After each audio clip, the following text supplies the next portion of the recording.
Shadow আজ ice cream খাবো, আয় আয় আয় আয়।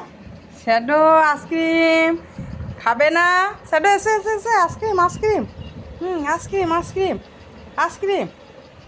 কে খাবে কে খাবে? খাবে না? তুমি জিভটা আলুম মালুম মালুম করে নিলে। এসো এসো এসো এসো আইসক্রিম খাবে, এসো বেরিয়ে এসো বেরিয়ে এসো বেরিয়ে এসো বেরিয়ে এসো।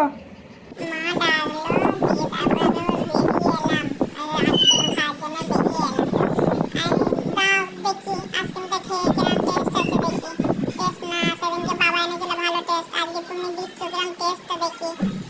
দিয়ে মা দিল ভেঙে। আমি আবার খাচ্ছি খাচ্ছি। প্রথমটা ঠান্ডা লেগেছে তো, খাওয়া নেই, আবার একটা দিল ভেঙে। ওটা আমার মুখে ঢুকালাম, ঢুকিয়ে আবার খুব ঠান্ডা লাগলো। ওরে বাবা কি ঠান্ডা গো, ফেলে দিলাম। আবার দিলাম চেটে চেটে চেটে চেটে, ঠান্ডাটা কমলো। দিয়ে আবার মুখে খেতে লাগলাম। বেশ ভালো ভালো, কিন্তু বাবা জন্য শেষটার মধ্যে অতটা ভালো না। তো ভালো, যাই হোক শরীরটা তো জুড়াচ্ছে, ঠান্ডাটা তো হচ্ছে। যা গরম পড়েছে রে বাবু, কি করি? ঠান্ডা খেতে একটু তো হবেই, শরীরটা ঠান্ডা না করলে যা গরম পড়ছে। ওই জন্য না ভালো খেয়েই নি।